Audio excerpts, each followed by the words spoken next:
Hallelujah, Jesus. Tuloy po. Handog namin, Panginoon, yung papulit po sa Panginoon. Handog namin, Panginoon, ang iyong mga puso, Panginoon, po sa Panginoon. Lord, patuloy ka namin tuloy sa Panginoon. Namin, Lord, na kami, Panginoon, nagkukulang, Panginoon. Ngunit, Panginoon, alam namin, Panginoon, kahit kailan, hindi ka nagkulang sa amin, Panginoon. Sapagkat, Panginoon, bali binibigay mo sa amin, Panginoon, sa at higit pa, Panginoon, sa amin, mga Panginoon. Alam namin, Lord, hindi kanino mali ko, Panginoon, yung nakakaalam. Mga pangangailangan ng bawat sa amin, Panginoon. Mentally, emotionally, physically, spiritually, financially, Panginoon. Ikaw lamang, Panginoon, yung nakakaalam, Panginoon, ang aming mga pangangailangan. Kaya, Lord, patuloy namin ito, Panginoon, itinataas sa ito, Panginoon. Sa iyong pangalan, Jesus, Panginoon, itinataas namin ito. Sapagkat alam namin, Panginoon, ang mahirap at walang imposible, Panginoon, sa pamagitan ng pangalan. Hallelujah, Jesus. Kaya, Lord, patuloy kami, Panginoon, nagsusumama, Panginoon. Patuloy kami lumalapit, Panginoon, sa iyo, Panginoon, sa pamagitan, Panginoon. Patuloy, Panginoon, na ikaw ang maghari, Panginoon, sa buhay na bawat isa sa amin, Panginoon. Kaya, Lord, patuloy ka namin aawitan, Panginoon, sa mga tinataas namin, Panginoon, sa mga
Higit sa akin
Hallelujah.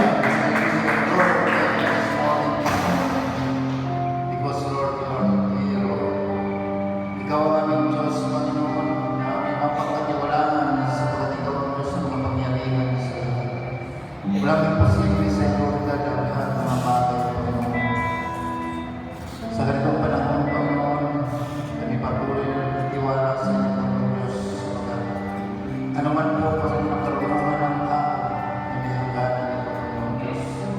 Ngunit ikaw, Lord God, aming Diyos, walang hangganan ng karunungan ng iyong kapangyarihan na alaman ng Panginoon. Maraming tao ngayon sa mundo, Panginoon, na naguguluhan, Panginoon Diyos, sa mga pangyayari, Lord, na kung saan lumagana, Panginoon Diyos, ang isang virus, Panginoon, na tunay po, Panginoon, marami na ng buhay, Lord, ang nawala, Lord, din sa daigdig na ito, Panginoon.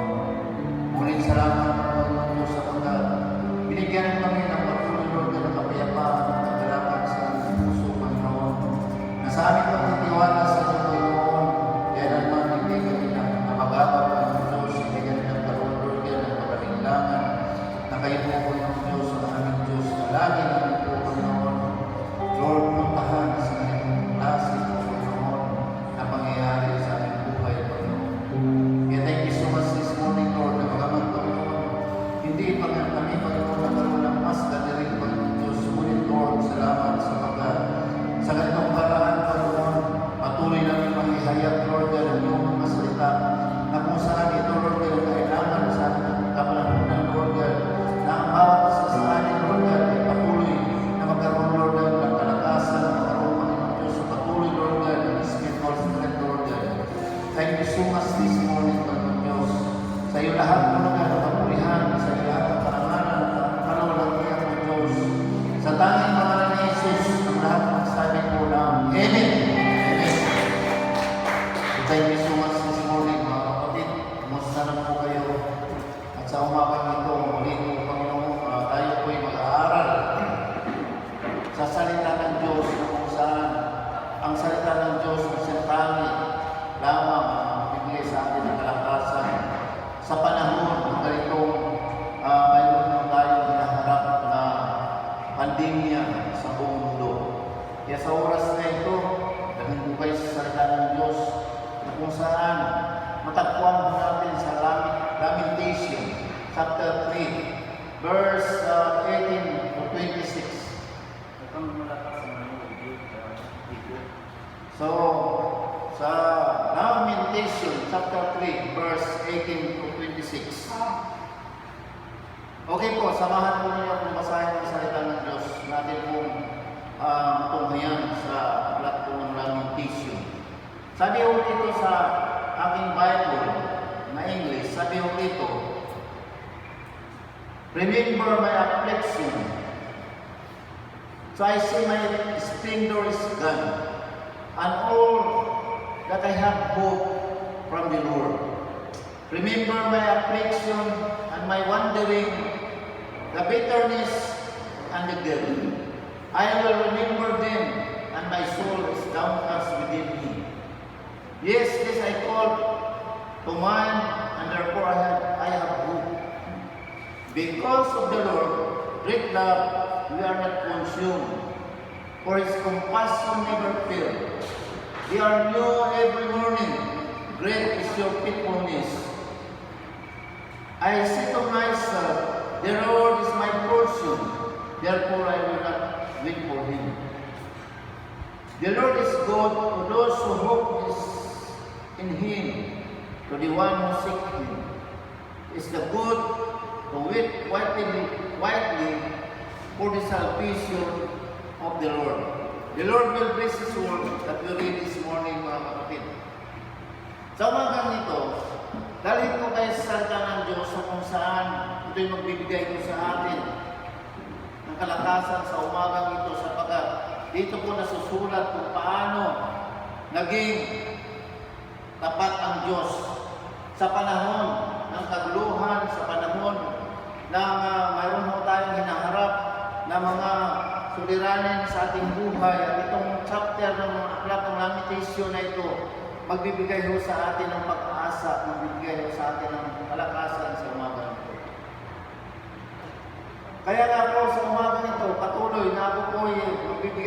kanyang salita na atin pong mapag-aralan sa umagang ito. Okay po.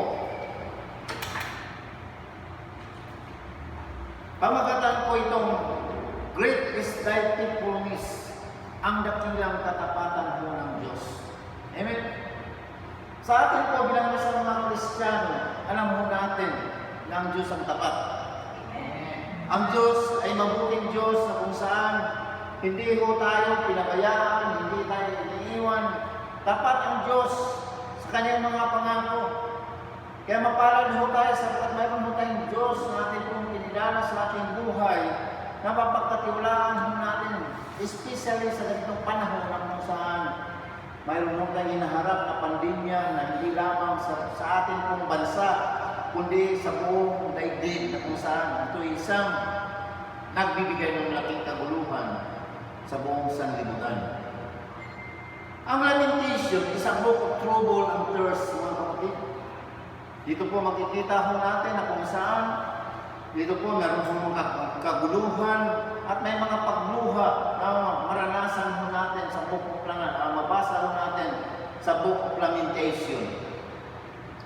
Dito po na maranasan natin sa ating buhay, sa lahat ng panahon sa ating buhay, nakaranas din po tayo ng ganitong klase na mga kaguluhan at pagluha sa ating buhay. Sapagkat hindi ito ho tayo exempted sapagkat sinasabi ko ng salita ng Diyos na kung saan sa sanlibutan ay maraming kapighatian. Amen? So, ibig sabihin lamang, ang Biblia nagsabi na ang sanlibutan ay kayo marami pong kapighatian. Kaya po, naranasan din po natin ang ganitong klase ng kapighatian na dinaranas din po sa lahat po ng tao. God's faithfulness is demonstrated in tough times na kung saan doon sa panahon ng kahirapan, papatunayan mo ng Diyos ang kanyang katapatan mo sa atin. Amen. Alam mo ninyo mga kapatid, sa lahat po ng panahon na tayo po'y dumaranas ng mabibigat ng mga suliranin sa ating buhay, doon lamang mapatunayan natin na ang Diyos ay tapat po sa atin. Amen. Especially po sa panahon ngayon na kung saan halos dalawang buwan na tayo po ay nahinto sa ating church service, sa ating mga trabaho, na wala ho tayong anumang income na dumarating sa buhay natin. Mayroon ho mga tinutulong ng ating gobyerno. At salamat po na bagamat hindi sapat ang binibigay na tulong sa ating gobyerno, pero hindi tayo pinabayaan ng ating gobyerno. Ginagawa ho nila ang pinakadapes na matulungan ho tayo na kahit sa ganitong paraan, hindi ho tayo mamamatay ho sa gutom. Amen. Kaya po, makikita ho natin na hindi ho tayo pinabayaan ho ng Diyos. Bakit? Kayo po ba'y nagugutom? Alam mo niyo mga kapatid, parang sa ganitong sitwasyon sa ating buhay, hindi po ako nagkaroon ng anumang suliranin, anumang panahon na nagugutom po ako. Sa paglipas po ng mga panahon na ito, ginugugol po ang aming panahon sa pagpintura ko ng bahay. Amen? Makikita mo ninyo, ako pala isang pintor na hindi ko po natuklasan. Tuklasan ko lamang ngayon na kung saan wala akong gawain mo sa Panginoon. Amen? Bakit? Nabuburing po ako kapag wala akong ginagawa.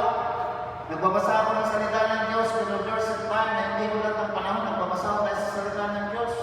Kaya kailangan din po na mag-exercise din po tayo. Amen? Kasi kapag sobrang tulog, baka ka naman, kaya abutin din po tayo na mamahinga na. Amen. Pero tunay po mga kapatid, that God faithfulness is demonstrated in tight times, na kung saan dito po sa aklat na ito, the Lord, He was faithful of Israel in His delivery. Amen. Amen. Naging tapat mo ang Diyos sa mga Israelita na kung saan sila po ay naging alipin ng mahabang panahon. Sa paghihintay po ng mga Israelita na ito, Alam ho natin ang katapatan ho ng Diyos na hindi sila pinabayaan na habang panahon maging alipin ho sila sa Ehipto, mga magulang at kapatid. Pinakita ng Diyos ang kanyang katapatan sa kabila ng pagtitiis, sa kabila ng kahirapan ng mga Israelita. Amen. Maaaring sa panahon ho natin, mayroon tayong dinaranas na ganitong klase ng kabigatan, mga problema, mga suliranin sa buhay ho natin. Pero darating ho ang panahon na ipakita po ng Diyos ang kanyang katapatan po sa atin. Amen. Eh hindi po dapat mga magulang at kapatid na tayo po ay mawalan mo ng pag-asa. Amen. There is hope in God. Amen. At hindi lamang lang at kung saan ang Diyos ay naging tapat din po kay Daniel. Si Daniel ay isang propeta ng Diyos na kung saan itinapon mo diyan siya sa kulungan ng mga leon at pinakita ho ng Diyos na ang kanyang lingkod na tapat ay hindi po pinabayaan ng Diyos sa loob ng kulungan ng mga leon. Amen? Isipan ng mga kapatid, kapag ipasok ka sa kulungan ng mga leon, tiyak na lalapain ka ng mga leon na ito. Pero dahil ho sa katapatan ng Diyos, na hindi inalaw si Daniel sapagkat nandoon po ang proteksyon ng Diyos po sa kanya. We believe that this time, if we are obeying the law of God, obeying the law of our government, the Lord will protect us against pandemic na ito, mga magulang at kapatid. Naging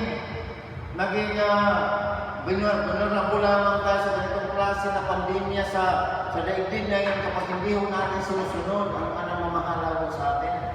Na kailangan po na sundin ho natin kapag sinasabi na mag-Christmas ho tayo. Kapag sinabi na huwag ho tayong lalabas sa bahay ho natin, huwag ho tayong lalabas. Amen? Kapag oras na may curfew, huwag ho tayong lumabas. Kapag ito po yung patakaran na dapat ho natin sundin upang hindi po tayo matamaan ng ganitong klase ng karamdaman. Alam po ba ninyo na ang ganitong klase ng karamdaman napakahirap kapag ikaw ay magkasakit ulit. Marami na pong nakarecover ho rito na nag-testimony ho sila kung gaano kabigat ang kanilang naranasan sa panahon na sila po ay tinamaan ng ganitong klase ng karamdaman. Kaya nga bawat isa sa atin, we believe that the Lord is protecting us, pero kailangan din po na sumunod mo tayo sa batas ng ating pamahalaan at sumunod din po tayo sa batas ng Diyos. Bakit? Nung tayo po ba ng Bible, mayroon sinasabi ng quarantine. Mayroon sinasabi ng quarantine. Amen po ba? Nung panahon ng Diyos, nagpadala ho ng salot sa Ehipto, ang sabi ho ng Panginoon, pumasok kayo sa loob ng iyong tahanan sa magpapadala ho ako ng salot ng kamatayan at ang bawat bahay na may nakapahid na dugo sa kanyang tahanan ay hindi po mamamatay ang kanilang mga anak na panganay. Amen po ba? So ibig sabihin may quarantine na lang panahon na yun. Amen? So dito po mga magulang at kapatid, gano'ng katapat ang Diyos kay Daniel na kung saan siya po ay binigyan ng proteksyon ng Diyos sa loob ng kulungan na ito. At sa pagkataon na ito na sa Jeremiah, ng panahon ng kaguluhan, kabigatan sa Israel, siya'y nakatagpo ng pag-asa mula sa Diyos. Amen? Nakita ni Jeremiah na sa kanyang pagtitiwala sa Diyos, may pag-asa sapagkat dito po alam niya kung gaano katapat ang Diyos sa mga taong nagmamahal po sa Kanya. Bakit po? Ano pong natagpuan na pag-asa ni Jeremiah? Sapagkat number one, the Lord is faithful in all condition. Sa lahat po ng kondisyon, sa ating kapanahonan po mga magulang at kapatid, ang Diyos po ay tapat. Ano bang kalagayan ngayon sa ating nakikita sa ating mundo? Nandun din po, patuloy na naging tapat ang Diyos sa bawat isa ho sa atin.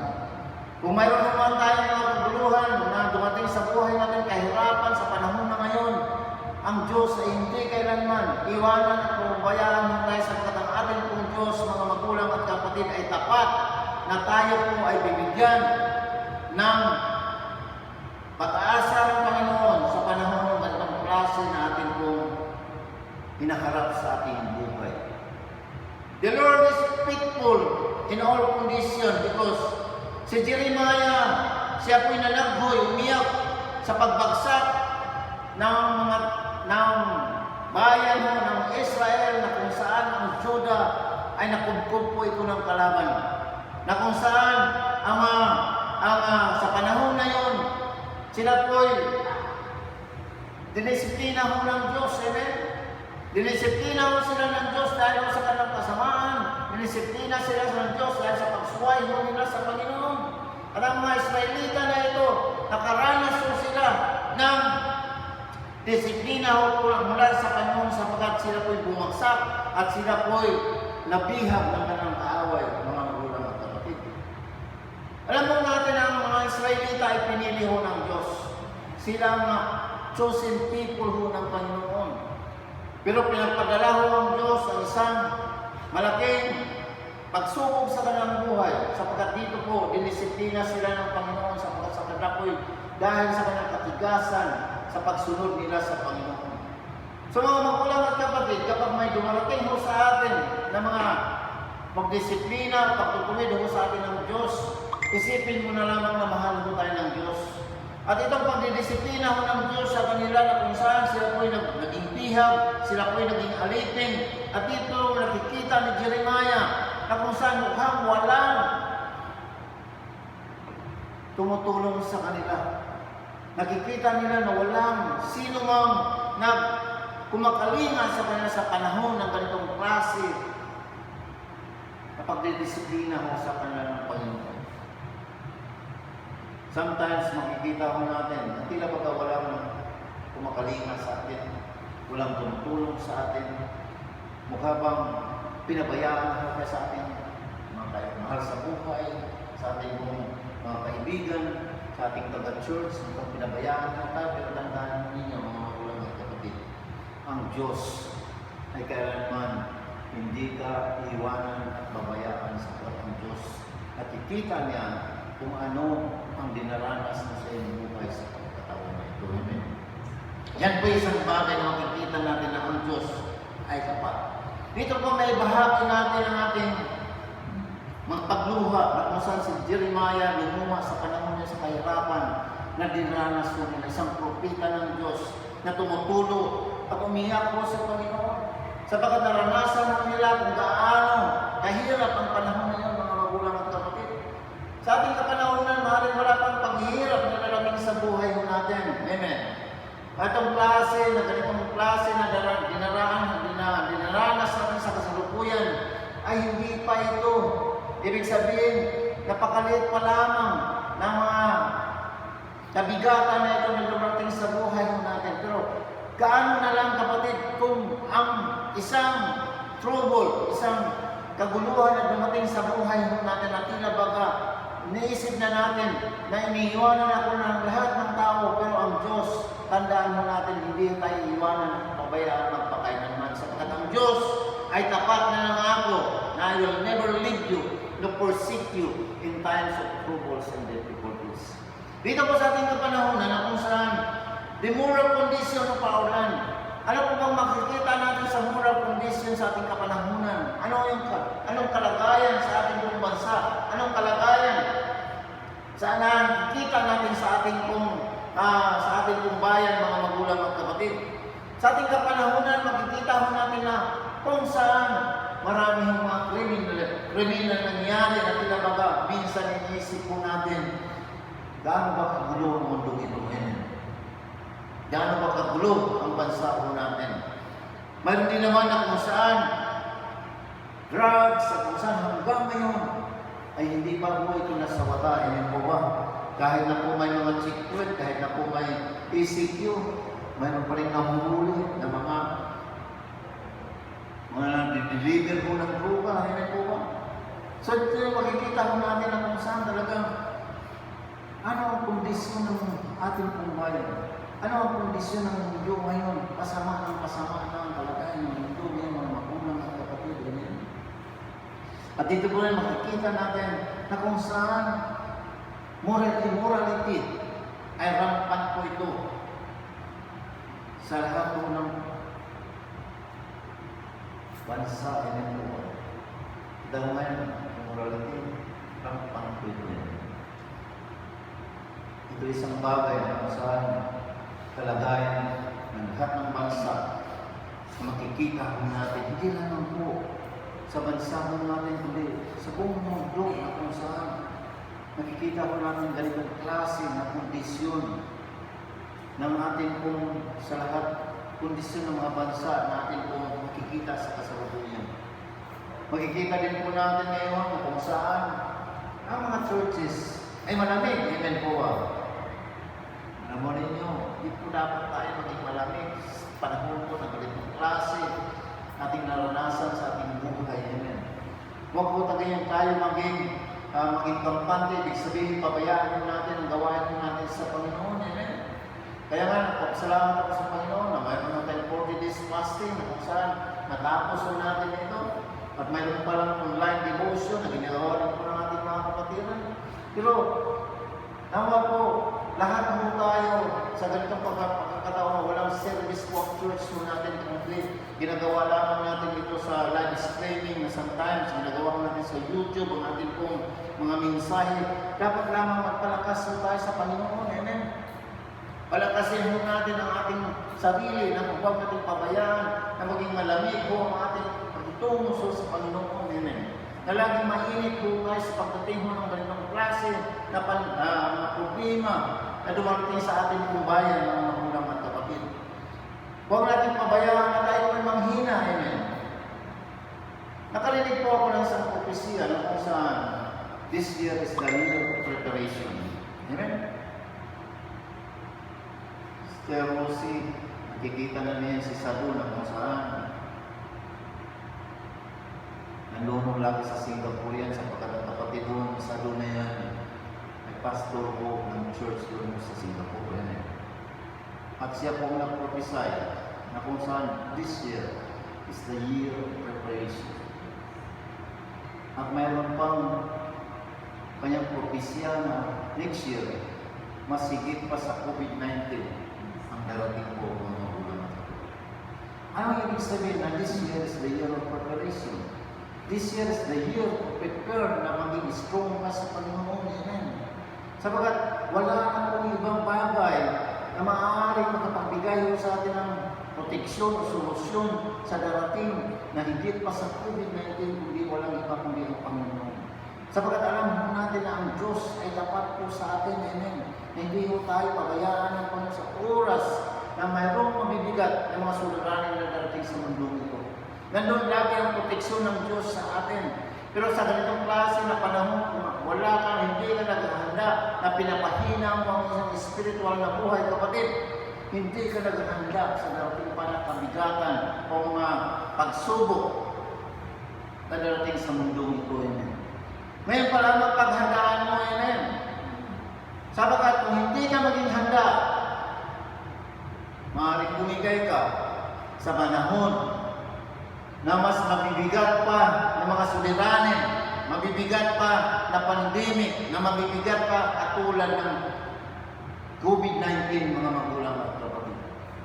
Ito ay isang bagay na kung saan makikita mo natin na huwag ating maging malamig mo tayo sa ating church. Amen.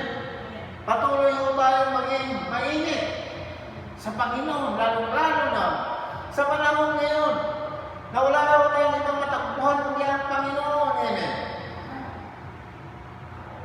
Hindi mo makapagbibigay ng solusyon mo sa atin. Ang mga pinuno ng ating bayan, pinuno ng ating bansa, kundi sila lamang mayroong maliit na solusyon na magagamit nila para sa atin. Pero ang Diyos, mga magulang at kapatid, may higit na solusyon na ibibigay sa atin kapag tayo po'y naging handa sa mga mabibigat na mga troubles na darating sa buhay natin. Kaya huwag po natin hayaan na maging malamig po tayo sa Panginoon. That was number one, the Lord is faithful in all conditions. At number two, the Lord is faithful in mercy and compassion. Amen? Sabi roon, the Lord is faithful in mercy and compassion. Alam mo ang ibig sabihin ng mercy, habag ho ng Diyos. na kung saan isang napakagandang salita, amen. Because of His great mercy, we are saved, amen po ba? Dahil sa dakilang kahabagan po ng Diyos sa mga magulang at kapatid, tayo po ay naliligtas. Hindi ho tayo pinapabayaan ho ng Diyos sa oras na mayroon ho mga troubles na darating sa buhay ho natin sapagkat ang Diyos ay laging nahahabag ho sa atin, amen. Punong-puno ng kahabagan ng Diyos sa mga taong nagtitiwala ho sa Kanya, amen. Hindi ka kailanman makitiis ho ng Diyos sa oras na mayroon ho mga magbibigat na suliranin o troubles na darating sa buhay mo sapagkat punong-puno po ng habag ang Diyos sa ating buhay. Na kung saan mercy, a word that bring hope to the troubled people. Ang kabagan mo ng Diyos, ito po nagbibigay ng pag-aasa sa mga taong mayroong trouble sa kanilang buhay. Amen. Kapag lumapit ka sa Diyos, tiyak mahabag mo sa iyo ang Diyos. Kung tapat ka sa Diyos, kapatid, I believe na punong-puno ng kahabagan ng Diyos na hindi kanya pabayaan sa pagkakataon na ito yun. Nandoon po yung mercy mo ng Diyos. Kaya may pag-asa po tayo mga kapatid. Anumang troubles na dumarating sa buhay natin. Ito yung pag-asa ng tao dahil sa malaking habag ng Diyos sa bawat isa sa atin. A word that brings light to those in darkness. Amen po. Ang salitang mercy, ito po yung liwanag sa gitna ng kadiliman sa buhay ng isang tao. Amen. Kung iyong buhay ngayon ay napakadilim, pero dahil sa kahabagan mo ng Diyos, piniwanag ang iyong buhay sapagkat ang mercy ng Panginoon ay punong-puno po mga magulang. Mercy.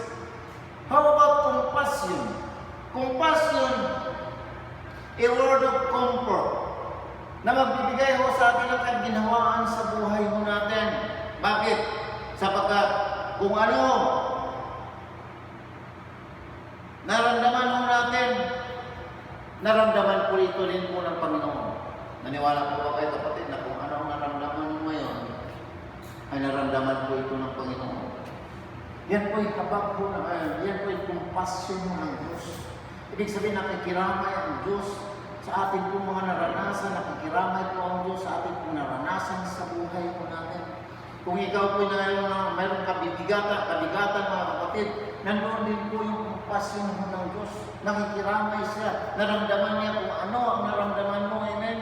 Yan po ang ibig sabihin ng compassion na kung saan makikita natin na kung God's feel what we feel.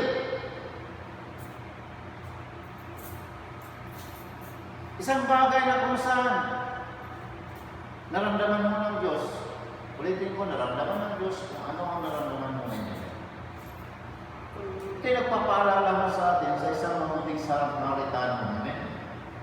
Ano po ba yung nangyari sa isang mabuting Samaritano na ito na kung saan tumulong mo siya sa isang tao na binubugbog. Doon na yata sa Luke chapter 10 verse 33 na kung saan sinabi doon na may isang lalaki na binubugbog. Amen po ba? At ito po ay nasugatan at pagkatapos mayroon may isang pari na dumaan pero pinabayaan mo ito. Mayroon mo isang lipitan na kung saan pinabayaan din po ito. Amen. Hindi po ito tinutulungan. Pero nung dumating po ang isang Samaritano, sabi ito, but the Samaritan on his journey came up to him, and when he saw the man, he had compassion, nahbag po siya sa taong ito. Tinulungan mo niya ito. Dinala niya ito sa isang manggagamot, dinala niya ito sa isang panuluyan. Ibig sabihin, dinala niya ito sa lugar na matitirhan. At ang sabi niya yun sa kanya sa tao na sa lugar na kanyang dinalhan na panuluyan, ang sabi niya, gamutin mo ang tao ito kung mayroon bang kakulangan, sabihin mo lang sa akin. Amen po ba? Ibig sabihin, pinag-provide mo niya lahat ang mga pangailangan sa isang tao na ito na nagkaroon ng isang mabibigat na suliranin, na mabibigat na nakaramdaman sa oras na yun, mga magulang at kapatid. So maliwanag po na kung saan ang Samaritano na ito nag-remind mo sa atin kung gaano siya nagkaroon ng compassion sa isang tao na may karamdaman, na kailangan po ng tulong. Imagine po kapatid, pinakita ng Samaritano na ito kung ano ang kanyang pagmamahal sa taong mayroon, sa kanyang mga pangailangan sa panahon na yun. Kapatid, ganun din po ang ating Panginoon. Mayroon ng compassion mo ang Diyos sa panahon na tayo may pangailangan sa buhay natin. Nandun po ang Diyos na handang mag-rescue sa atin sa panahon na ito, mga magulang. It reminds us about Jesus Christ nung compassion mo niya sa mga tao sa Jerusalem. Nung makita ng Panginoon na mga tao na ito na para mga isang tupang mga naliligaw, nahabag mo siya, nagkaroon mo siya ng compassion sa mga tao na ito. Sapagkat alam mo ng Panginoong Jesucristo na ang mga tao ito, na kapag wala mo pastoran ng alaga sa kanila para mo silang mga tupang naliligaw, yan po ba? Siya po'y nahabag. At sa kanyang pagkahabag po sa mga tao nito, mga magulang at kapatid, lumuha ang Panginoon. Nagkaroon siya ng compassion sa mga tao nito. Bakit? Alam ng Panginoon ng mga tao ito, maliligaw ang kanilang buhay kung wala ang Diyos sa kanila. So dito po makikita natin na kung saan gaano po ba kalaki ang compassion ng Diyos sa bawat isa sa atin. Malaki po ang compassion ng Diyos sa bawat isa sa atin na kung saan nakiramay po siya sa mga bagay na nararamdaman niya sa ating buhay. Do you feel that? Sa aking pong buhay, kapatid, lagi kong naramdaman ang pakikiramay ng Diyos sa akin. Natila ba kapag mayroon mo akong mabibigat ng mga hinaharap ng mga suliranin sa aking buhay, hindi po ako nag-iisa. Nandun po ang Diyos na nakikiramay siya sa anumang maranasan ko sa aking buhay. At ito ang naging dahilan kung saan hindi po ako nagkaroon ng anumang mga suliranin na hindi ko po malalampasan sapagkat dahil sa compassion ng Diyos na pinutulungan niya ako sa panahon ng trouble sa aking buhay. Ito ang naging dahilan na ako po'y nagtatagumpay sa aking buhay, mga magulang. So dito po makikita ho natin mercy and compassion. Ang mercy and compassion ho ng Diyos, mga magulang at kapatid, ay tiyak darating yan sa bawat isa sa atin. Ulitin ko, darating ang mercy and compassion mo ng Diyos sa bawat isa sa atin because alam po natin ang Diyos. Gumawa siya ng paraan kung bakit tayo naligtas mula sa kasalanan. Amen po ba? Kung ikaw po kapatid ay nagligtas sa iyong kasalanan at nagligtas sa iyong mga kapighatian sa iyong buhay dahil po sa mercy and compassion ng Panginoon. Bawat isa sa atin, kailanman hindi mo pabayaan ng Diyos kapag marunong mo tayong humingi ng habag at kahabagan at pakikiramay ho ng Diyos sa buhay po natin. Amen. If you are a true believers, mga magulang at kapatid, I believe ng Diyos, hindi ka pababayaan sa mga panahon na ikaw nangangailangan ng tulong mula sa Panginoon. Amen? Nandun lang ang Diyos. Amen? Amen. Kaya nga po this time, na tayo po, 2 buwan na mahigit na wala po tayong church, 2 buwan na tayo na tila baga, wala po tayong income na dumarating sa buhay natin, pero makikita mo natin, kayo po ay pinagdalahan ng uwak ng Panginoon. Anong ibig sabihin mo ng uwak? Sa panahon mo ng tagutom, mayroon mong uwak kung gagamitin mo ang Diyos upang kayo po'y pagdadalahan ng pagkain mo ng Diyos. Amen? Sino ang nakaranas sa inyo ng uwak sa panahon ng ganito po? Na tayo po'y nangangailangan ng pagkain. Amen? Bakit? Sa aklat mo, ng panahon ni Elijah, na kung saan nagkaroon ng malaking tagutom, amen? Nagkaroon ng malaking tagtuyot sa Israel, na kung saan si Elijah pinapadalahan mo ng pagkain ng Diyos sa pamagitan ng isang uwak. Tama ba ba? So may uutusan mo ang Diyos na uwak sa bahay mo natin para ho tayo po'y pagkakainin mo ng Diyos. Amen. Dito po makikita ho natin sa panahon mo natin na may tapat mo ang Diyos sa lahat ng pagkakataon mo ng magulang ng karir. Okay? Because He is full of mercy and compassion sa bawat isa sa atin.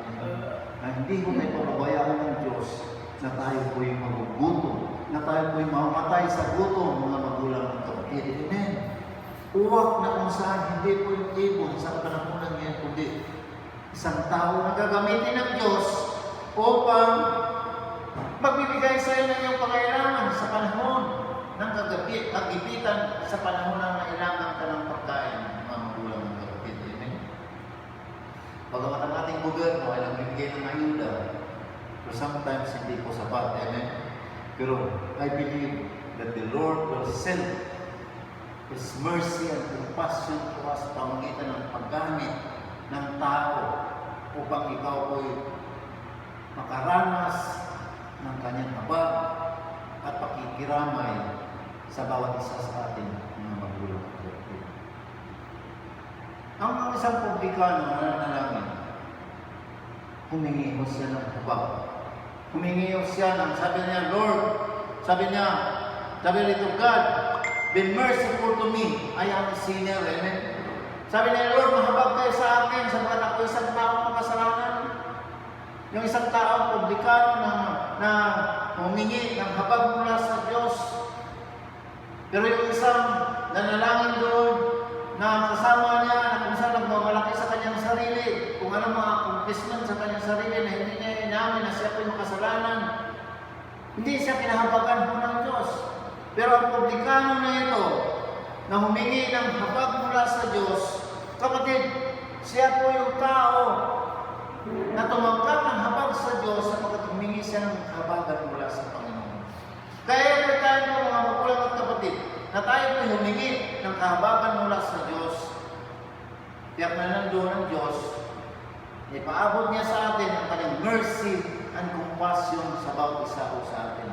At lastly, the Lord is faithful to all who place confidence in Him. Sabi noon ng Diyos ang magbibigay na maging tapat sa lahat na naglalagay ng tiwala mo sa Kanya, mga magulang at kapatid.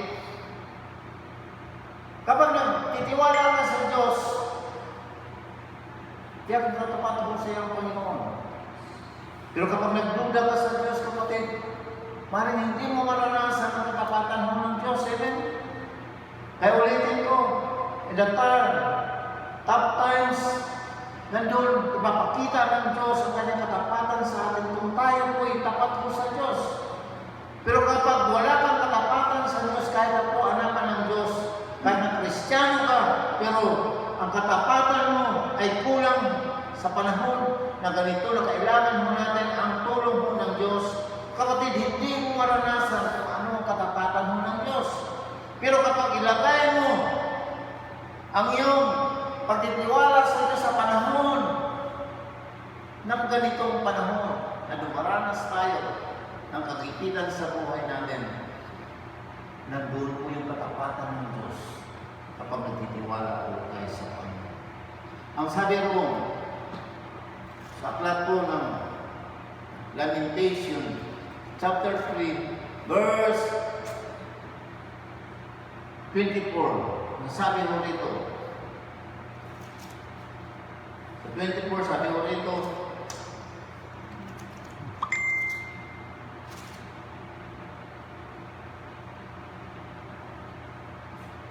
Si Yahweh ay akin. Sa Kanya ako magtitiwala. So, ibig sabihin kapag siya ang Diyos o natin kapatid, sa Diyos namin tayo magtitiwala. Amen po ba? Sometimes, kapag mayroong pagbigay ng pira, doon naman tayo nagtitiwala sa pira, hindi lang sa Diyos. Amen? Sabi sa akin, Pastor, bigyan pa ba kita ng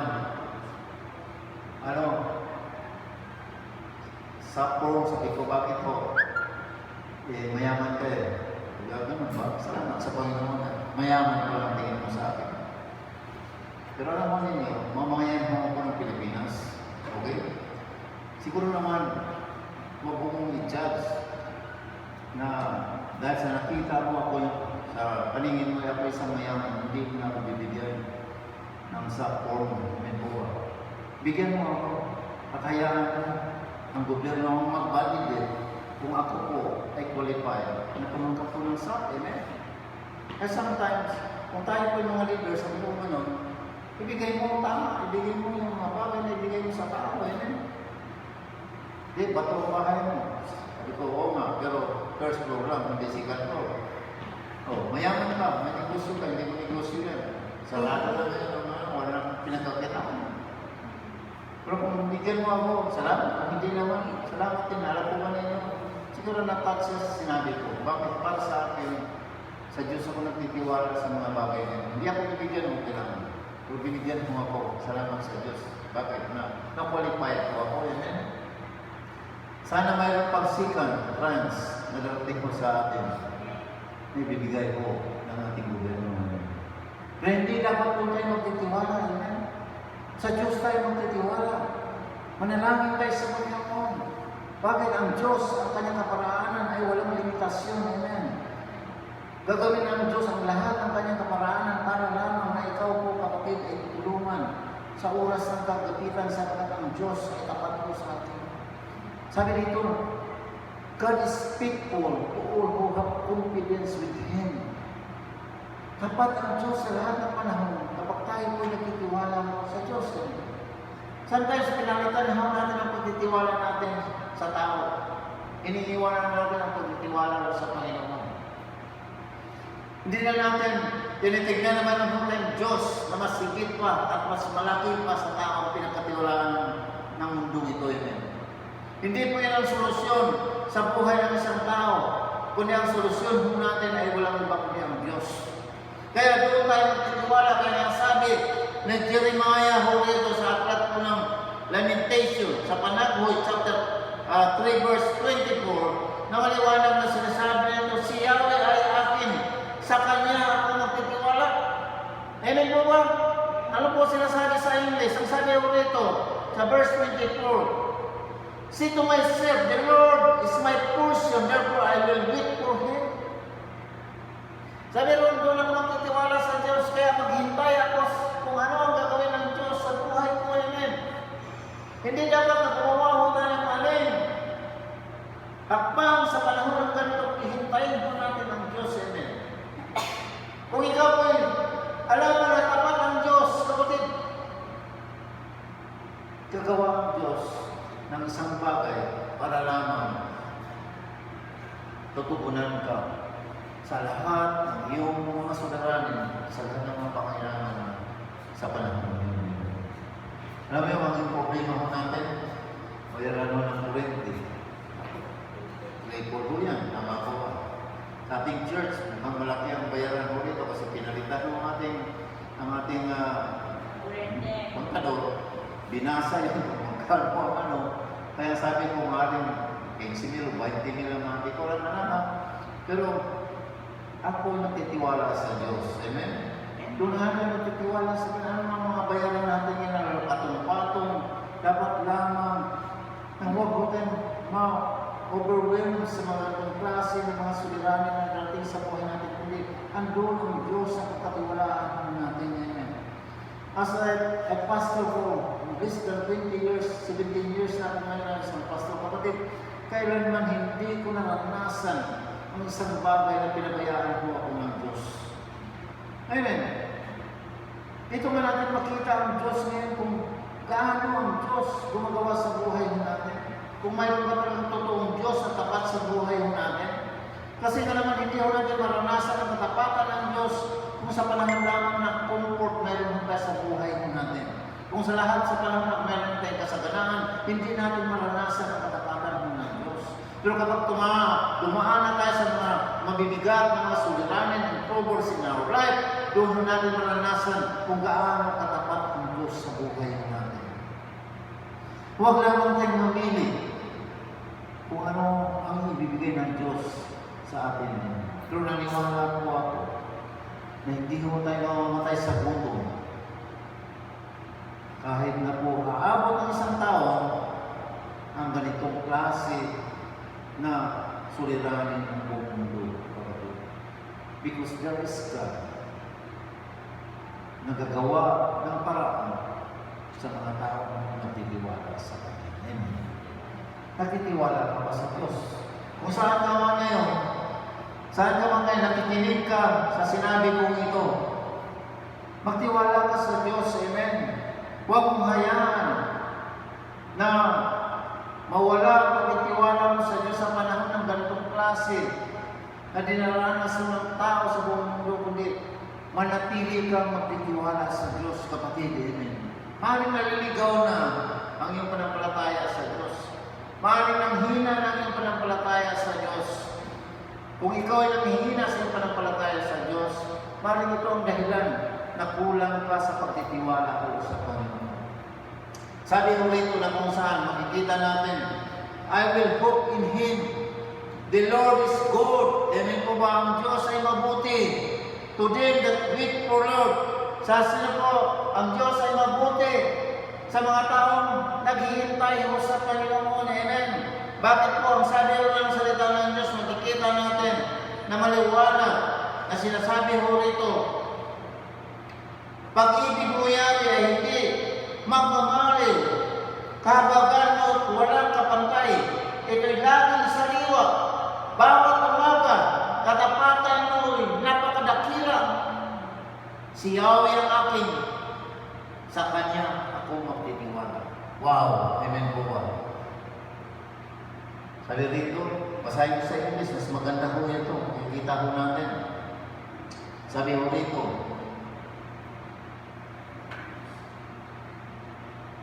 yet this I call to mind, and therefore I have hope, because the Lord great love, we are not consumed, for His compassion never fail.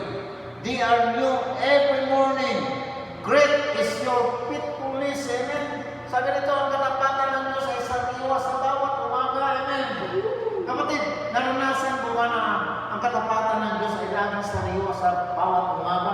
Kapag pagkising sa umaga, nandoon ipadama sa iyo ng Diyos ang kanyang katapatan sa iyong buhay. Amen. Pero makikita kung gaano katapat ang Diyos. Bakit? Sa mga taong naghihintay po sa Kanya. Dito po matitis ang ating panampalataya, pagtitiwala sa Diyos sa panahon ng ganito na naghihintay po tayo sa Panginoon. Pero kapag hindi mo na naghihintay sa kalooban mo ng Diyos, kapatid, lagi lamang kinakabahan ka, lagi ka lamang nababalisa sa buhay mo. Kasi hindi ka marunong maghintay sa Diyos. Importante ho sa atin na marunong ho tayo maghintay sa Diyos. To the soul that seek Him. Sa isang kaluluwa na hinahanap po natin ang Diyos. Hahanapin ho natin ang Diyos sa panahon na may pangailangan tayo sa panahon na mayroon ho tayong mga suliranin at trouble na dumating sa buhay natin. We can quietly wait for the salvation of the Lord. Amen. Kapag itiligtas ho tayo ng Diyos. Amen. Tayo marunong maghintay sa Diyos, sa kalooban mo ng Diyos, diyak nandoon po ang pagliligtas mo ng Panginoon. Bakit? God will meet you with mercy and compassion right now. Pagkatakbuhin ka ng Diyos sa pamamagitan ng kanyang mercy and compassion sa oras na ito, kung ikaw po ay naghihintay at patuloy na nagtitiwala sa Diyos, sapagkat sa taong naghahanap sa Kanya, naghihintay ho sa Kanya, umaasa sa Kanya, at nagtitiwala sa Kanya, tiyak na ililigtas mo ang bawat mga tao, mga anak ko ng Diyos, mga magulang ng Diyos. Gaano po katapat ang Diyos sa buhay mo natin? Tapat mo ang Diyos sa kailanman. Hindi ka pakukulangin. Kung ikaw ay tapat sa Diyos, masigit ang tapat mo ang Diyos sa bawat isa sa atin. Kaya this morning po mga kapatid, sana kayo naroon sa umagang ito, sa mga tao na nakikinig, nakarinig sa ganito pong klase na aming pong live streaming this morning. Trust God. Hanggang sa matapos ang suliranin ng ating bansa, suliranin ng buong mundo, patuloy ka pa rin po matitiwala sa Diyos. Maraming mga tao na babalisa ngayon. Sabi nila, wala naman kami ng trabaho. Kaya na magsisecure, mga tao, akala mo, nakawala ko sa kulungan. Amen? Mahala, sasakay sa mga sasakyan mo nila, nagbubukas sa mga tindahan, dumami ang mga sasakyan sa kalsada, dumami ang tao sa kalsada. Amen po. Gusto mong iba, gusto nga mo, ang mall, pinutakti na, gusto na maraming tao na pupunta doon. Bakit sabit na sabit po sila? Na ma-enjoy nila ang mga sarili sa mga mall, sa mga bagay na dito sa sanlibutan. Amen po ba? Sabit na sabit po sila. Amen. Pero tayo kapatid, hayaan mo natin yung kalooban ng Diyos na mangyari sa buhay mo. Bakit pwede pa naman tayo mabuhay na kahit na hindi mo tayo makapunta sa mall, hindi mo tayo makakain sa mga restaurant ngayon, magluto na tayo sa bahay natin. Hintayin natin yung complete healing na mangyari sa bansa po natin, sa buong mundo, na kung saan hinihintay ito sa lahat po ng tao. Maraming mga misyonary ngayon na hold mo ka ng lakad. Bakit? Dahil po sa pandemic na ito, yung po. Sa ating church, alam ko, na marami na rin nananabig na tayo po ay muling magsimula ng isang gawain. Pero hintayin po natin ang tamang panahon. Sa ngayon, nabasa ko sa Facebook, 10 tao na mag-gather, pinapayagan. Yan po ba? Tayo lang, siyam lang naman tayo ngayon.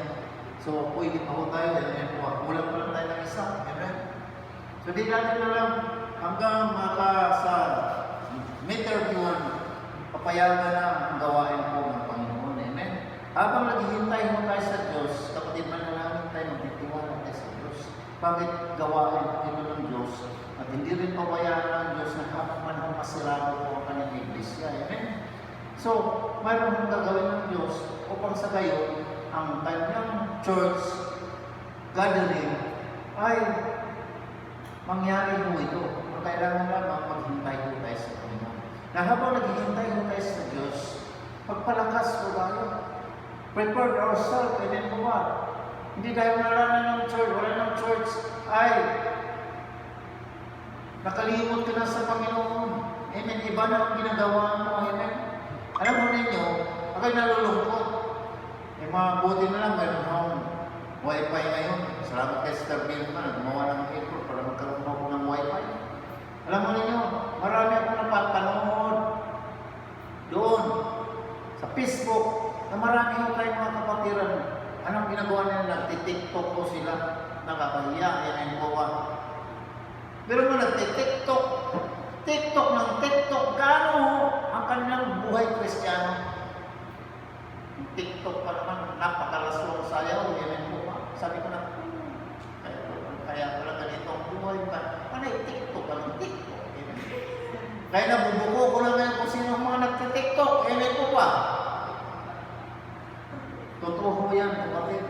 Imbis na palakasin mo yung spiritual na buhay mo, naranasan mo, katapatan mo ng Diyos, iba ang ginagawa mo, TikTok. Amen?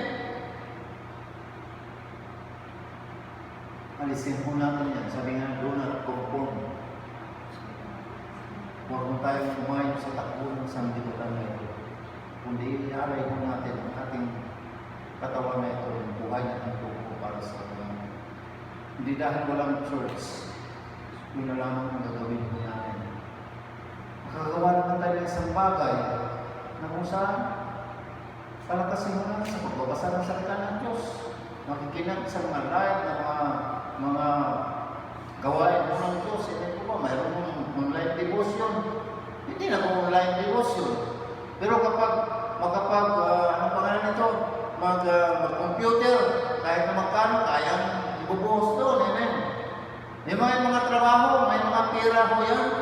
Pwede naman nilang sumama sa online devotion o mga bagay na kakamti lamang palang halaga niya. Kayang-kaya nilang gawin. Hindi po ba?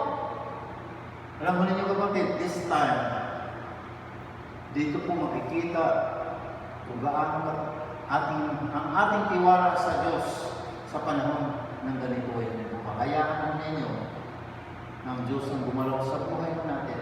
Huwag po tayo mag-divert po ang ating ginagawa sa panahon na walang gawain po ang ating Kristo. So kapatid, ganun po kabuti at ganun katapat ang Diyos na dapat magtitiwala tayo sa Kanya. Tayo po manalangin sa umagang ito. Lord, thank you so much for this day, Lord. Thank you so much, Lord, for your goodness and your faithfulness to us. Panginoon, tunay, Lord, you see us, Lord God, how great you are, Lord, how faithful to us, Lord God, na kung saan pinadama mo at pinakita mo sa amin, Lord, na kailanman hindi ka nagkulang sa amin, Lord. Sa panahon po, Panginoon, na kami po, Panginoon, naghihintay sa kaayusan, kagalingan ng bansang ito, Panginoon Diyos. Nandoon ka, Panginoon, na hindi mo kami iniwan, hindi pinabayaan, Panginoon Diyos. Tunay, Lord, na tapat ka, Lord. Tunay, Lord God, na ikaw ay tapat na Diyos na kailanman hindi nagkukulang sa amin. Kaya salamat po, Panginoon Diyos, sa umagang ito na kung saan patuloy kami, Lord God, na magtitiwala sa inyo. And I pray, Lord, na aming bansa ay patuloy mo, Lord God, bigyan ng kagalingan, bigyan po, Panginoon Diyos, ng karunungan, ang nandyan sa medisina, bigyan mo ng karunungan, ang mga nanumuno sa aming pamahalaan, Panginoon Diyos, upang, Lord, masawatan na po, Panginoon, ang virus na COVID-19, Panginoon, in the name of Jesus. Salamat po, Panginoon Diyos, sapagkat magtitiwala kami sa inyo, Panginoon Diyos, maghihintay kami sa inyo, Panginoon Diyos, kung ano ang kalooban ng Panginoon Diyos. At dalangin ko, Lord God, na hindi na po magtatagal, Lord God, ng church gathering, Panginoon Diyos, ay mapupahan po, Panginoon Diyos, sa aming gobyerno, Panginoon Diyos. Salamat po, Panginoon Diyos, sa iyong mensahe sa umagang ito. Sapagkat, Lord God, sa pamagitan ng iyong katapatan, Lord po, Panginoon Diyos, ipadama mo, Panginoon Diyos, sa amin kung gaano kay katapat, Panginoon Diyos, sa oras na kami po, Panginoon Diyos, nandoon, Lord God, sa pagipitan ng Panginoon. Salamat, Lord, sa iyong mga salita. We give you back all the glory and honor. Kay